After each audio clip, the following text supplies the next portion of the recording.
It's the Opperman Report. And now, here is investigator.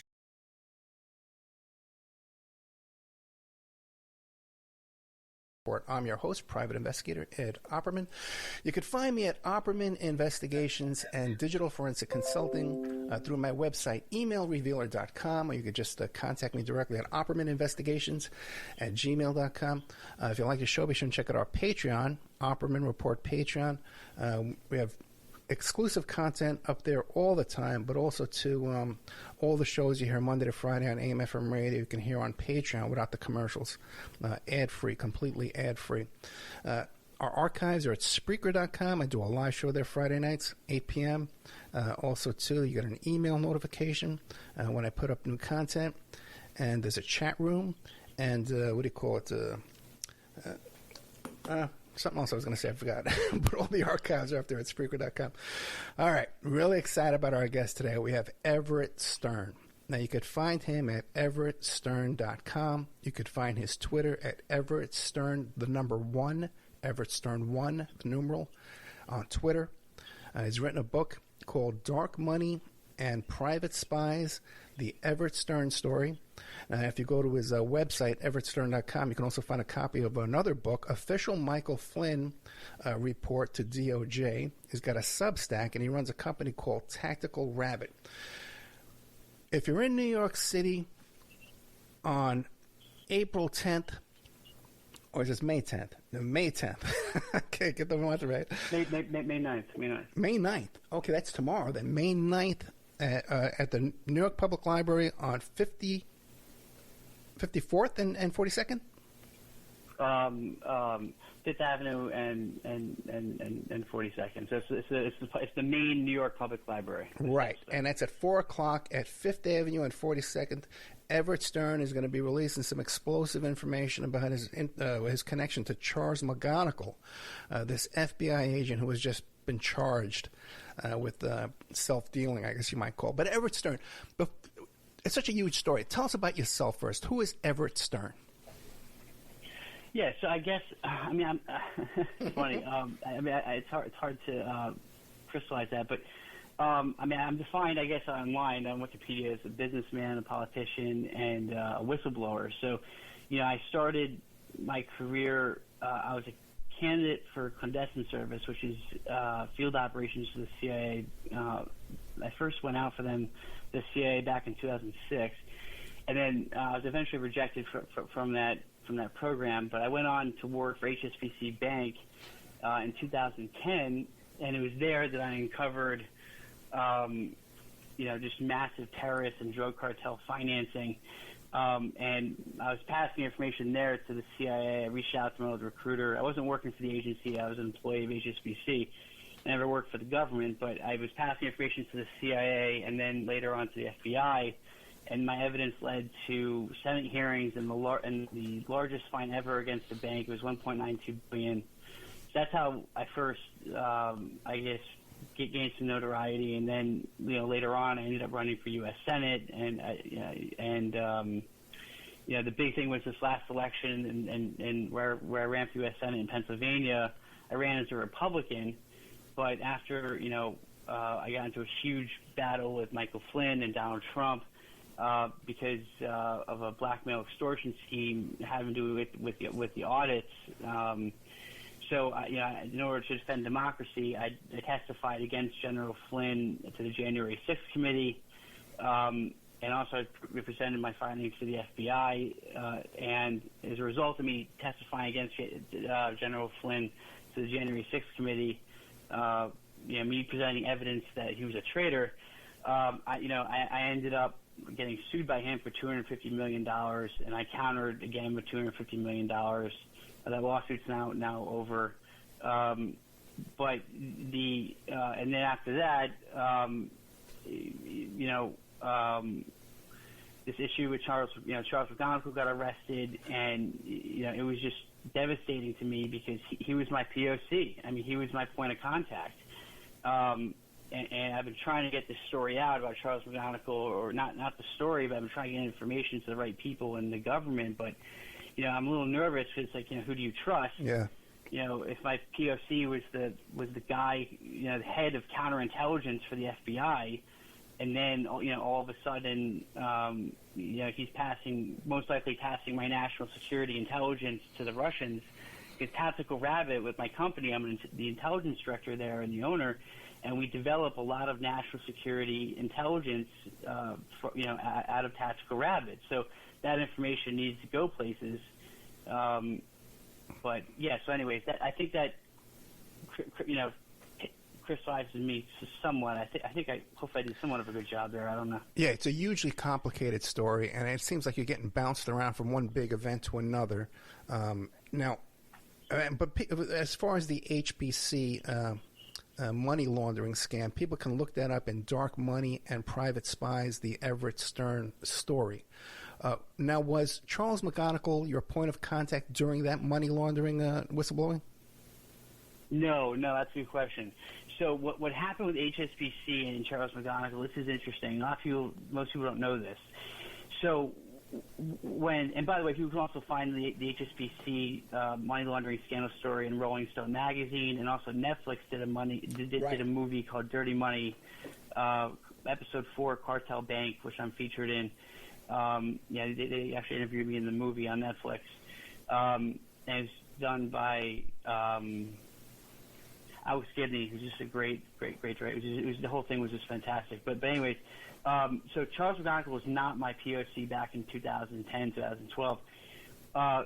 The FBI wanted to make another run at HSBC to try to get bankers in jail. So let me take a step back for a second. So after the Senate hearings and the fine occurred at HSBC, I went down to D.C. and met with this congresswoman named Maxine Waters. Sure.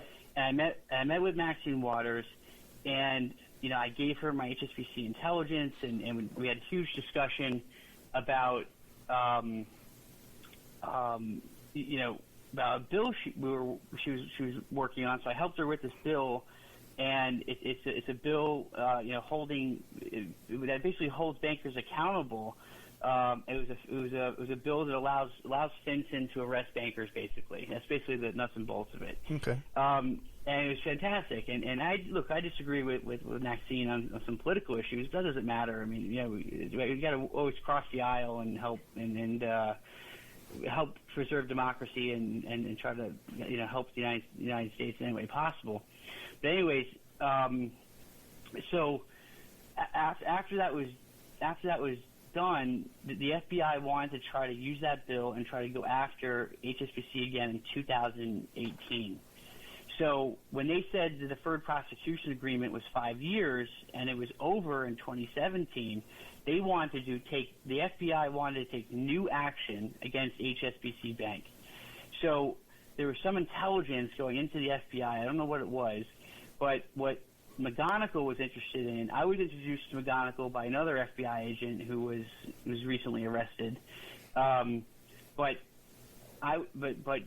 Charles McGonigal was my POC then at that period of time, and he called for a meeting in New York at the New York FBI field office. So I went to the New York FBI field office in 2018, and I'll never forget. There's this giant boardroom with all these blue chairs with the FBI symbol on them and everything. And I met with a lot of executives of the FBI, especially at the New York field office, and also prosecutors from Southern District of New York.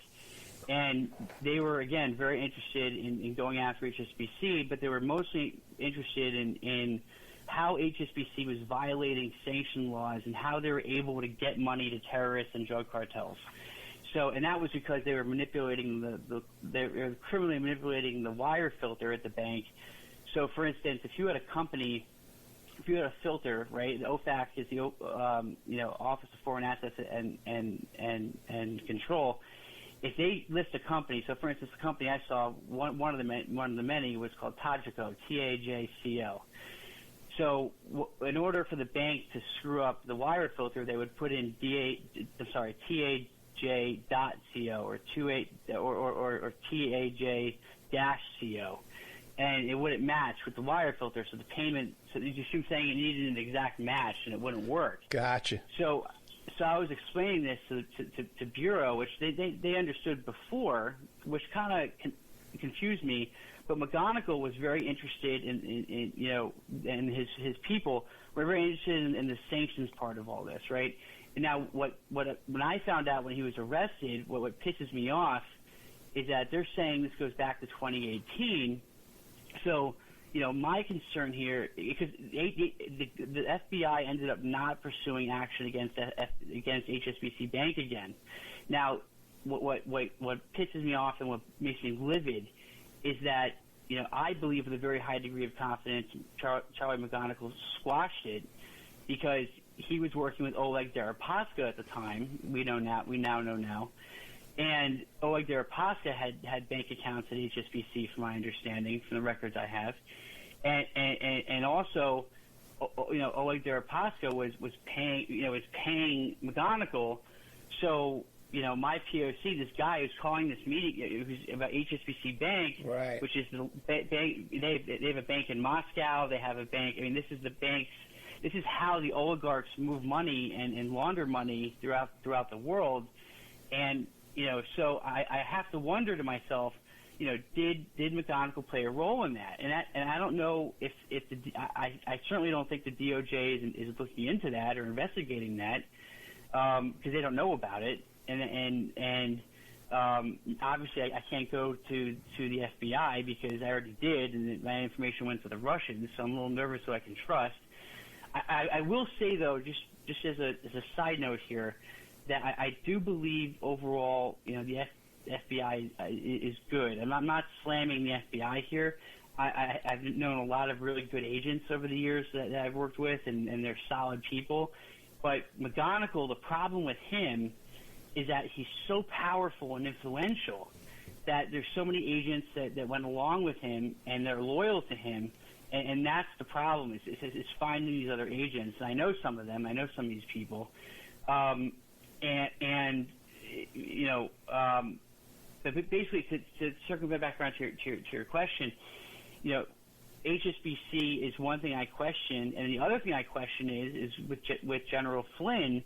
You know, was my information messed up there? Mm-hmm. You know, which hurt me in the lawsuit, and you know, there were some problems with the FBI in dealing with Flynn, and the January 6th committee had some issues there, and you know, what did McGonigal do then? Even though he left office at that time, he was still. You have to understand, even though McGonigal left office, he was still very influential and could pick up the phone and cause serious, you know, damage, or you know he could influence other agents. So you know what's also concerning to me, and the question that I have, which is reasonable for me to raise, is okay. So you know what was put in my file that caused, you know, the FBI to go cold on me when I was supposed to meet Flynn at the Omni Hotel in Dallas. The FBI, I was working with certain very high up FBI agents, and they went cold on me right before I met with Flynn, and I didn't go meet with Flynn because I needed to be sourced in order to do that.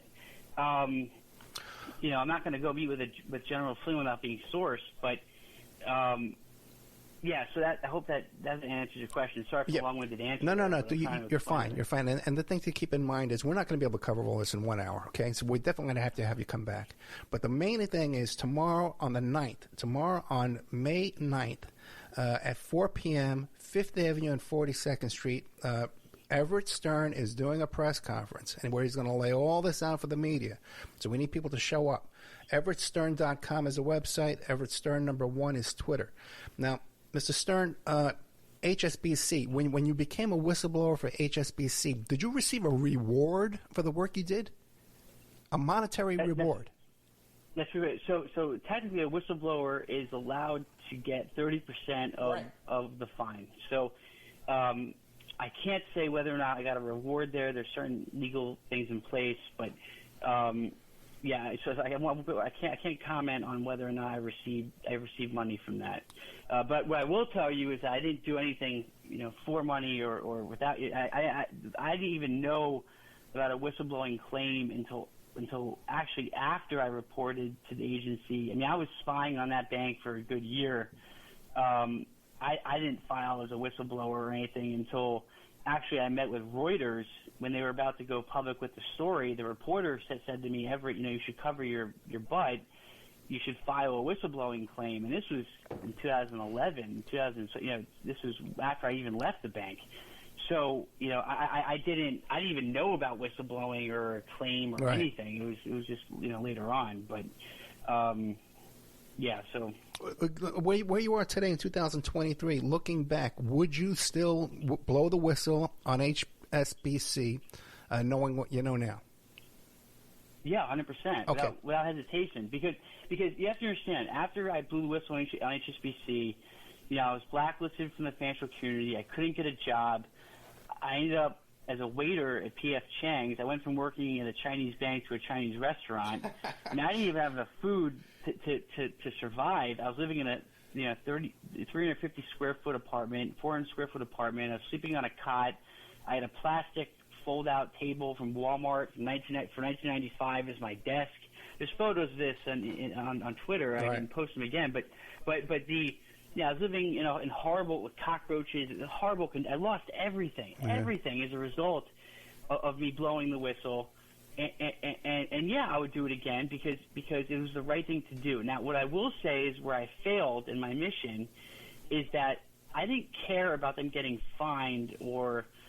Because what ended up happening was HSBC stock went up, and and it turned out that Comey, I believe, later on was part of advising HSBC or something. I don't know, but what ended up happening was HSBC stock went up, and then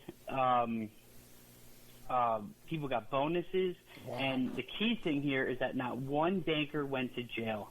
And that's where I believe I fail. I don't think I was successful in the HSBC money laundering scandal. A lot of people think I am, and they say all these great things about me or whatever, but I don't think I was successful because I needed to lock somebody up because I knew they were intentionally getting money to, especially terrorist organizations like Hezbollah, where Hezbollah was the money was going to making the IEDs to blow up our troops. So I don't think people who supply finances for IEDs to blow up our troops should be allowed to not be in jail. I still can't figure out how that works. Yeah, and if you can override that with a simple dash within the labeling there, that's by no accident. That kind of stuff is by design. they can develop software that will block that. Okay. Yeah, it was absolutely disgusting what I saw there, and I just it set me on based on what I saw there, it really did set my life path because it was I did the right thing in HSBC, I know that, and I decided to myself that I said no matter the consequences, I'm going to continue just to do the next right thing over and over again, to the best of my ability, and I make mistakes, don't get me wrong. But if I see something, I'll say something, and try to be as good as person as possible in that regard. Again, I'm not perfect. That's just imagination. I promise you that. But my wife can certainly tell you that one. Right. But the doing the right thing is important, and being able to deal with the consequences of doing the right thing, because a lot of people, they don't believe you at first. Yeah. There's backlash to all this stuff, and I'm sure even with McGonigal, I'm sure there's people who are skeptical or this or that. But look, I have hundreds of pages of emails, intel reports, documents. So I'm not concerned. But it's when you put yourself out there like that, it's a huge risk. I totally agree. Now, I'd love to have you back just to talk about dark money and private spies, the Everett Stern story, and you could find that on everettstern.com. And also he has a Substack too there where he writes about articles and stuff. Now, the next stage of this, I guess, was your interaction with Michael Flynn, where he tried to hire you to dig up dirt on electors. Is that what it was? Yeah. So what Flynn was up to was, so I had a couple of his operatives approach me at when I was giving a speech at a GOP event. And they approached me saying there was a national security issue. And I asked them, I said, what's the national security issue? and they said that Biden was president of the United States. and that was a huge problem for me because even though I was running as a Republican, look, I'm a reasonable guy. I mean, now I'm an independent. I broke off from the party, but I'm a reasonable guy. I mean, President Biden is the president of the United States. So, but these people just adamantly did not believe that. So, but they to put it in a nutshell, what they wanted to do was use TaskRabbit's resources, because I had former CIA and FBI agents working for me, to be able to dig up dirt, to blackmail certain politicians, judges, different people, to push people towards the audits to flip Pennsylvania to be able to say that Donald Trump won the election. And I was also told to do this by this billionaire out of Texas who was financing the whole operation. And this push was also going on. They wanted my help in Michigan, Pennsylvania, where I was running for U.S. Senate, and I had access to different people. Obviously, I didn't do anything for Flynn's people. I just kind of played along with it and tried to gather intel and went to the FBI and then later testified to January 6th committee about it. But what I was told by one of Flynn's operatives was that we will accomplish the mission by any means necessary, including the use of domestic terrorism. Wow. That's what I was told, which was, I would never forget that my entire life. And that was my driving force in going after Flynn, which was extremely dangerous because there's a lot of right-wing extremist groups out there. And, Flynn is running that whole QAnon movement that's going on. Yeah. And there's a lot of nutcases. And it was risky. And, for him to sue me for $250 million, for me to counter, I was livid with that whole lawsuit. And the outcome of it I was even more livid about, because my insurance company, I activated my insurance company to help defend me, right. Which was actually Progressive. And what they did was they settled with Flynn, not based off the merits of the case. They ended up settling with Flynn and gave him $150,000 to just go away. And I was furious with this, and I called up the insurance company screaming, and they said to me, Everett, listen, it's a business decision. If we can get rid of a $250 million judgment for $150K, we're going to do it. And they said, we highly suggest you roll up your counterclaim with us because you don't have the resources or the capability to fight Flynn and Trump's lawyers. They have unlimited resources, Everett. They were like, you're going to lose, and they're going to crush you. And so they said, just end the lawsuit. But I was very, I'll be honest with you, I got very depressed after that and was upset because I knew my evidence was strong. But you know what? I was told by a very high person in government who I respect dearly that, Everett, there's some dragons you just can't slay, and let the DOJ do their job. So that's where I leave the issue with Flynn. The DOJ has all my evidence, and so does the FBI, and God willing, they do their job and they investigate appropriately. And I'm assuming this was errors and omissions insurance that covered this. No, it was actually my renter's policy. Gotcha. Okay. Because my renter's policy, I bought a slander and libel rider on it for $9.99, and Progressive sells this all day long because they want to make money, right. But they didn't actually think they're going to have to use it, especially against General Flynn. You should have heard the conversation I had with them when I filed the initial claim. They were like, "You're going up against General Flynn." It was a pretty funny. They didn't believe me. Then when they did believe me, they were like, "Oh crap, we actually have to defend this." Oh my God, I would love to hear that conversation. Now, you mentioned that Flynn is running Q. Do you have any kind of inside information of your knowledge of Flynn involvement with Q? No, I don't have any direct intelligence that he's running Q or is Q or something like that. I honestly don't know. My statement before was in regards to, look, he's on a lot of QAnon. Yeah.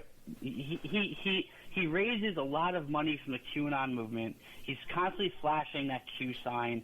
He's obviously engaged with these people. He's using the QAnon. He's putting out disinformation, doing psyops. The guy, he is involved with that movement. As to what level or capacity, is he Q or something? That I don't know. I can't tell you. But I'm trying to stick solely with facts. Besides my beliefs, but we all know for a fact. He is manipulating these very sick individuals and getting money from them, which is a shame. He's up to his neck in all of this stuff. Now, when they were trying to retain you, were they offering you financial compensation? Yes, yeah, and I never took it. There was supposed to be financial compensation. I'm sorry, there was supposed to be financial compensation. I never took any money from them or did anything for them. I never provided them with actual intel. Nothing. I would have loved to have gone that far and met with General Flynn at the Omni Hotel in Dallas where he wanted to meet me. I would have loved to have done all that, but again, the FBI didn't source me, and I needed to go public with the information. That's why I held this big press conference a year ago about General Flynn and what happened, because I wanted to make sure the American public understood, because once that person told me that domestic terrorism was on the table, I had to get that information out to the public and hit the fire alarms. I just had to do it because, God forbid, let's say some right-wing extremist takes a U-Haul truck with fertilizer and blows something up. That's on me. I mean, I have to make sure I'm alerting people. Yeah, that would be hugely traumatic for the rest of your life if you're responsible for something like that. If you had knowledge and you share it. Now, what about what was the money, substantial money they were offering you, or was it just kind of, hey, do us a favor? No. It would have been substantial compensation and probably an ongoing engagement in gathering opposition research on different targets. But the two targets I were given to go after were Brian Fitzpatrick, who's a congressman in Pennsylvania, and Senator Toomey. And now Senator Toomey was more of a secondary target, though. He wasn't a primary. He was more. He wasn't as. They weren't, because he was leaving office, so they weren't. But he had influence though with other people. So. But the real primary target was Brian Fitzpatrick, because he's a very moderate Republican in Pennsylvania, and could have made a huge difference if he would have went for those audits. Are you aware? And also, if I could say, Doug Mastriano, who ran for governor, he was heavily involved with this also, and Flynn's people were helping Doug Mastriano, and they were backing my Senate opponent, Kathy Barnett. Flynn was endorsing her and backing her, and we can all remember from her that she loaded up buses of people to attack the Capitol back on January 6th, which is disgusting. And, she's being backed by absolute treason there. I mean, you can't load up buses to attack a Capitol. That's not appropriate. I don't think someone should be running for Senate doing that. But that's besides the point. Are you aware of them approaching any other opposition research types to do this type of work in other campaigns or other electors? Yeah. So the New York Times did a story called "Michael Flynn Still at War," and that was done by Robert Draper, who's a really brilliant journalist who wrote the story. And what the New York Times said, and they vetted out my story as well. I was in the New York Times in this article, and what I'm talking about, and what the New York Times found out was that, which was different than some other articles, was that there was another guy running for Congress down in Virginia who was the former chief of station for the CIA for a certain chief of station, and apparently he was approached and he was told the same thing about something along the lines of domestic terrorism or being able to use violence to get people towards these audits. So there was a secondary person who was also approached, and that's what actually led to the New York Times doing the story, because initially, the editors were like, well, he said, she said, some of this, we have a lot of evidence, but we need something to push it over the edge, and that was it. When we had a secondary person who was saying what I was saying, that was especially high up at the agency, that was a big deal. Now, I forget where I read this. Maybe it was Wikipedia, but that you also claim that Flynn told you he had foreign intelligence that was involved in all this too as well. Yeah. I mean, I was told by Flynn ops that Flynn operatives that they wanted to use domestic former intelligence officers and also foreign intelligence officers to help with these, to help in getting these audits, in favor of Donald Trump. So Flynn was on it. So to put it in a nutshell, Flynn was on a mission here, and I believe Trump was heavily involved in this in financing and ordering Flynn to do this, was a huge effort to overturn the 2020 election in favor of Donald Trump after January 6th occurred. And that's very, very important, because right now what's really being looked at is what happened at January 6th, not what happened after. And now I think you're going to start seeing the investigations and the government shift towards doing work during investigations of what happened after January 6th. And if you notice on Flynn's subpoena to the January 6th committee, it does mention what happened on January 6th and after. So, because when I testified to the January 6th committee, General Flynn was subpoenaed 3 days later. What do you think about the January 6th investigation? Do you think everything's coming out? No, because I know that, for instance, my information is not come out. I know that's being kept under wraps right now, and I know there's a lot of other information that's not being disclosed. But look, that's what the government has to do, though. They have to play things close to the vest, and they certainly don't want Trump's people and Flynn's people getting a hold of this information to use against them. Me personally, I think Flynn sued me for the $250 million, not for the $250. I think Flynn launched a lawsuit against me to try to figure out what evidence I had against him going to the DOJ. I think that's why he sued me. That's the real only logical conclusion. But what Flynn doesn't know, which he doesn't know now, is that the information that was given to my lawyers, that were given to Flynn's lawyers, I did not provide all the information necessary. I'm out to protect the United States Constitution against all enemies, foreign and domestic. So I don't give a crap what a court says. I'm giving the real information to the DOJ and the FBI, and I don't care if I withhold information from in a court, in a civil court proceeding, because this is what I'm talking about is criminal and is in violation of the United States Constitution. Have you ever taken that oath? No. Okay. No. I've never worked for the government in any capacity. Okay, and also, too, now, you mentioned Flynn, foreign agents. Which foreign governments were these? Do you know? So what was mentioned to me was, using, former Mossad agents, MI6, Russians. I mean, this was, Really? They're out for, yeah, absolutely. They're 100% out for, to get mercenaries to help them in accomplishing the mission. In fact, Eric Prince with, the other guy who owns a private intelligence agency like mine, he New York Times did a story. I believe Mazzetti did this, I think, from the New York Times, another brilliant reporter. He opened up operations in Wyoming, and they were training intelligence officers there. And it's like, okay, so to be used in this effort in overturning the election, but it's like, okay, why would you get all these foreign intel people and former domestic intel people and even regular soldiers and start training them in intelligence to be used against the American public, and this is occurring on U.S. soil?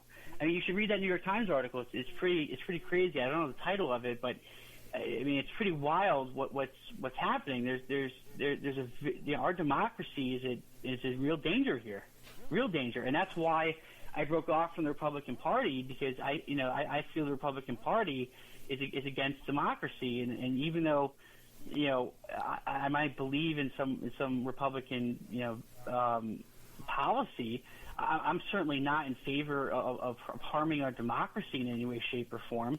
And I think these people need to go to jail. I mean, I don't care if they're in politics or not. I mean, public corruption has to end. And one thing that bothers me the most, what I never understood, is I don't understand how a congressman gets into office worth $100,000 and he leaves office worth $10 million. Yeah. It's not right, and that's public corruption. And that's what's happening at the FBI now. We're seeing it in the whole McGonigal case.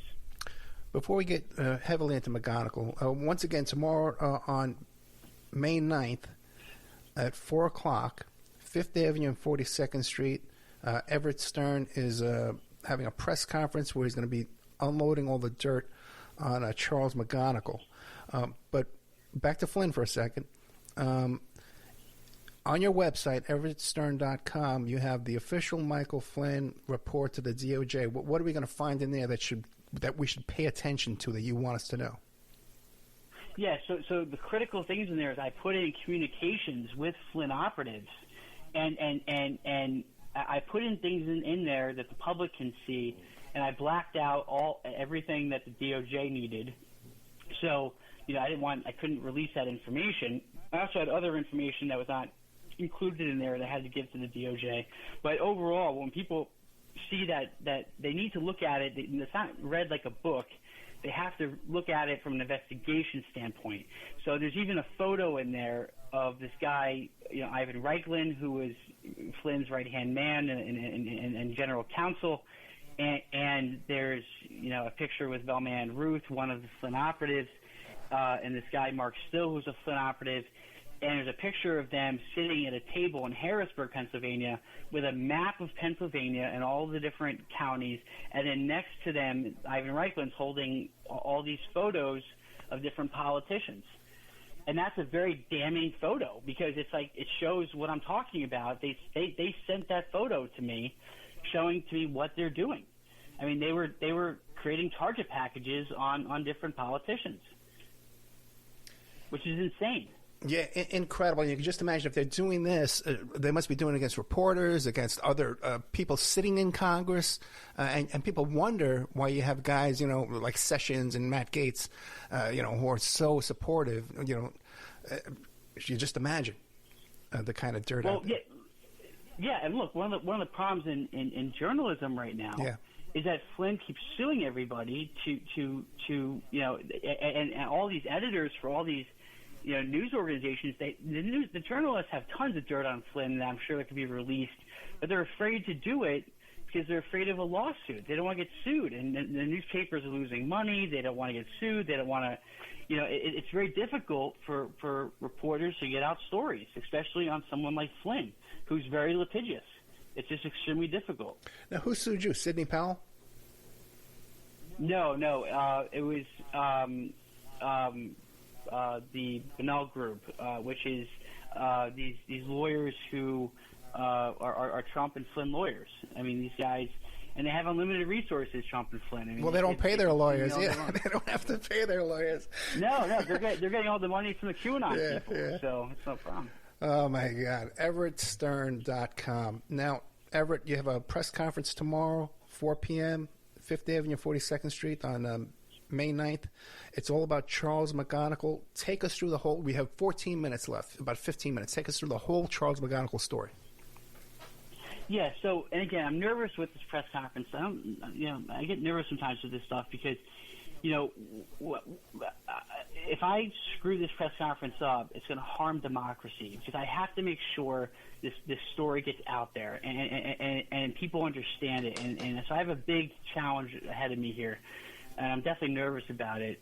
But I'll have to pull it off. But anyways, so Charles McGonigal was my POC, right? So I have evidence that I believe with a very high degree of confidence that Charles McGonigal was not helping Oleg Deripaska just in 2018. It goes back to 2015.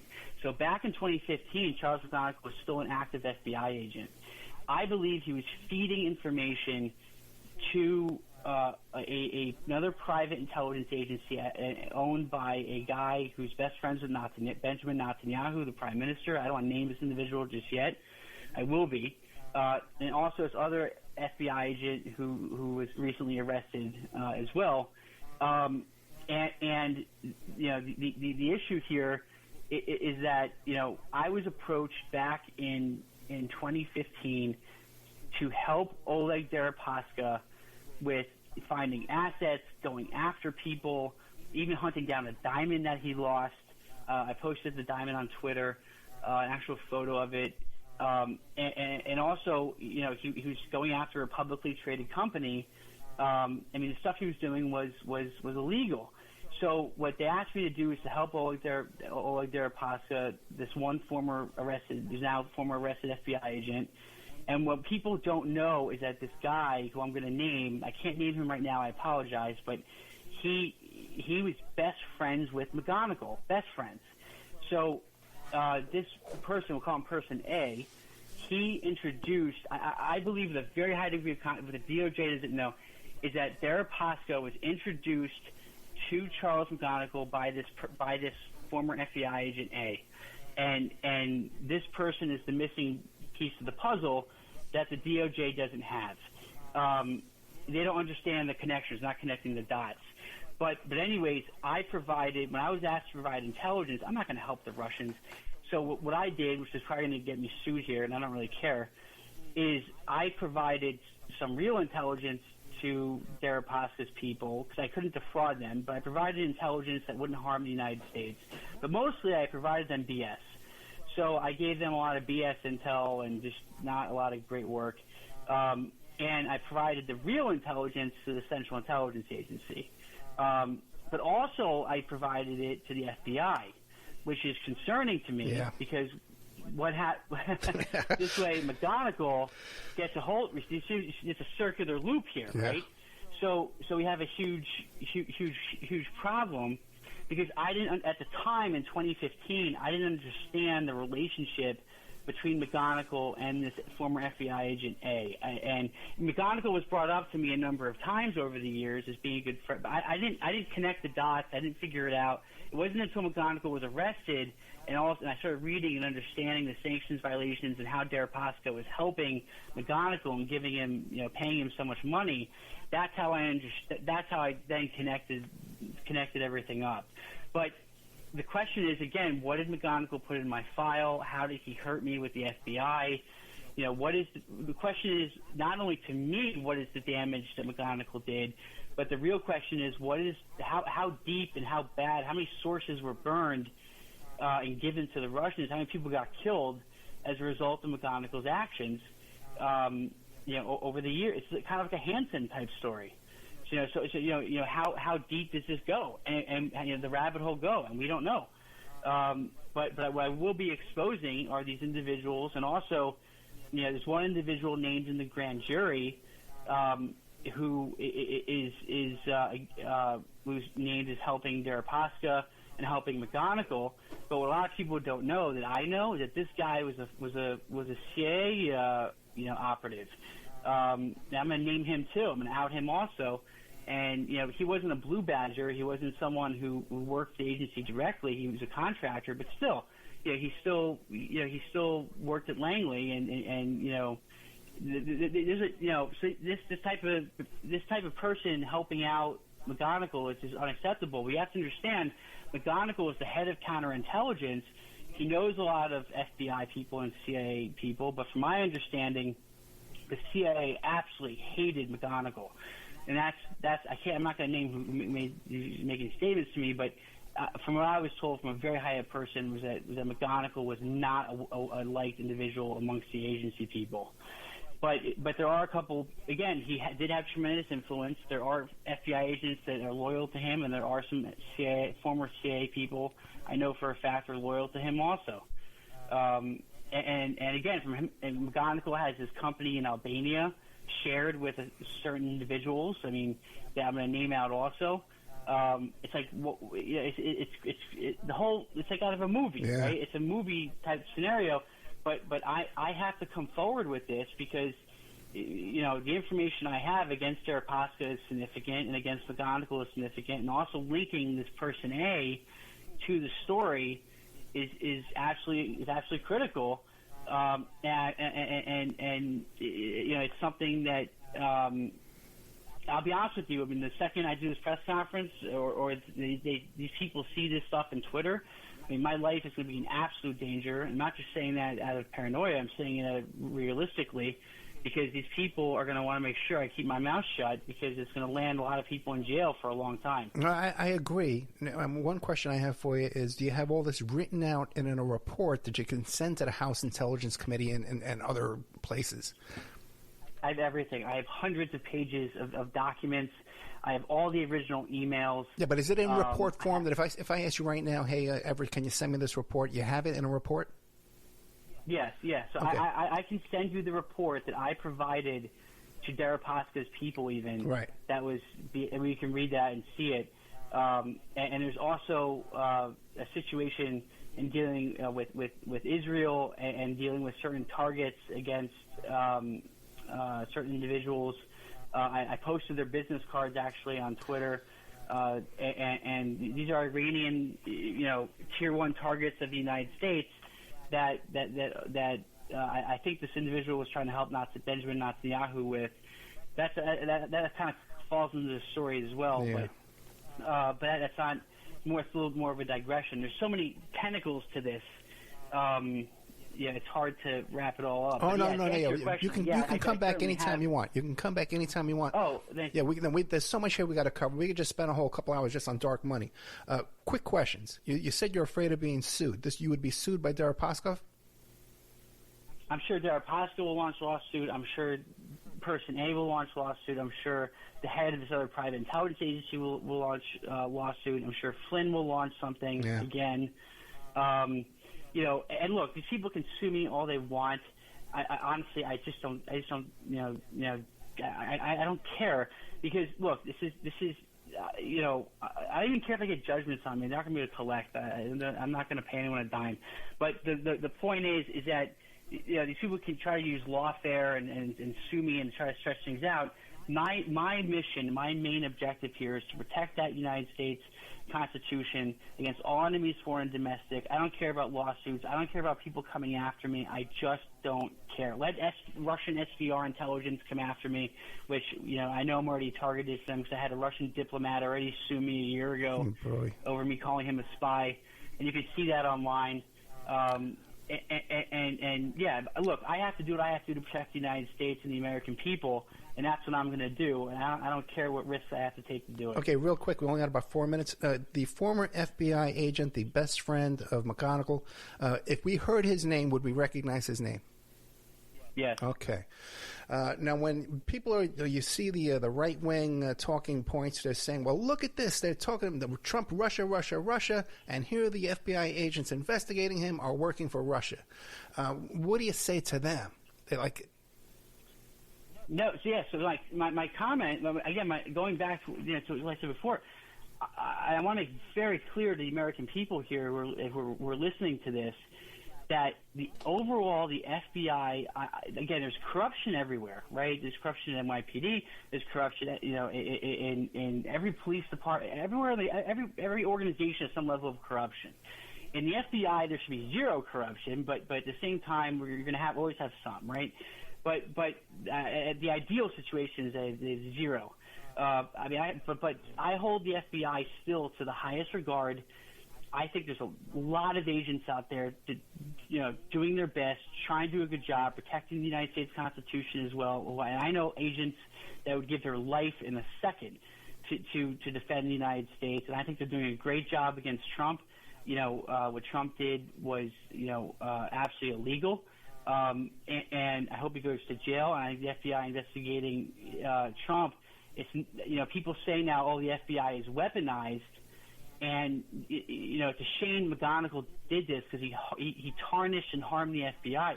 But I do not believe that the FBI is weaponizing and targeting people. McGonigal did. I mean, he opened up investigations against Americans, from my understanding, he shouldn't have done, to try to harm them. Maybe I'm one of them. I don't know.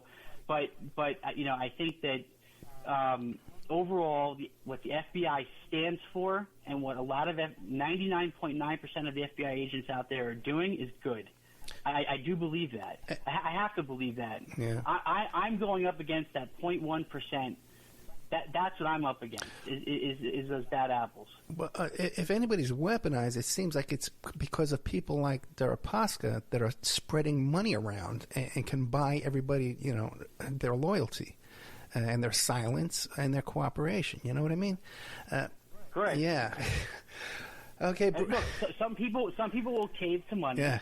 And others will hold their values and their morals and being an American and not accept Russian money like that. But and I believe the majority of FBI agents would hold those pure core values. I really do. And they would not be able to be bought. But again, we're talking about the 0.1% of people out there who are being bought. And the problem, though, is that if you have 0.1% being bought, the influence and the damage it can cause in our system, our financial system, and our law enforcement agency, it is tremendous. But so that point, that's the problem. But where can Everett Stern go with this information that there's going to be someone who's going to say, okay, with Everett, we're taking this information, we're going to solve this problem? What body of government is that? I mean, what should be happening Public opinion? is the DOJ. Right, it's going to have to be. Look, I'll be honest with you. I trust Twitter right now over the FBI, but because I don't know who to trust. Yeah. Again, the FBI overall I believe in, but I don't know who to trust. But yeah, it's going to be public. The public pressure on this has to. There has to be a fire ignite. There has to be a fire ignited that's going to put pressure. Journalists have to do stories. And it's that public pressure that should hopefully cause the Senate Intelligence Subcommittee to take action. That's the real body.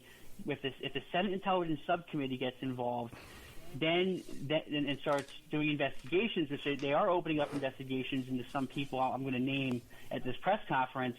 You know, that can cause real damage to McGonigal's infrastructure of who he's influenced, and they can start they can start finding more rats. But this is going to come down to the public, and that's why I'm releasing information the way that I'm doing it. And it's going to come down to people also doing the right thing. I mean, look, as Einstein said, the world's not going to be taken down by people who do evil. The world's going to be destroyed by those who watch and do nothing. So I need people to listen to this and take action with me. Everett Stern. EverettStern.com. You could follow Everett Stern on Twitter at Everett Stern, the numeral 1 at Twitter. The books are Dark Money and Private Spies, the Everett Stern story. Another one is Official Michael Flynn Report to DOJ. You can check out his Substack at EverettStern.com. His company is Tactical Rabbit. Seems like a very capable guy. Okay, if you need this kind of work, now this guy seems to be very capable at doing this kind of work, man. If you need somebody out there, tomorrow, May 9th, 4 o'clock. 5th Avenue and 42nd Street. He's doing a press conference where he's naming names that he won't even name here. Mr. Stern, you can come back anytime you want, okay? Oh, thank you, sir. It's an absolute honor, and I appreciate you giving me the platform to be able to inform the American public about the truth, so thank you. I hear you, man. Listen, you got my prayers, okay? And God's protection on you there, because this is not an easy road you're on here, my friend. Yeah, no. This is going to be an uphill fight, an uphill battle. But again, I think I'm going to end up taking some major punches to the face. But again, this is just something I have to. I get it. I get it. I know. I get it. Okay, my friend. Thank you. Thank you, sir. Good night.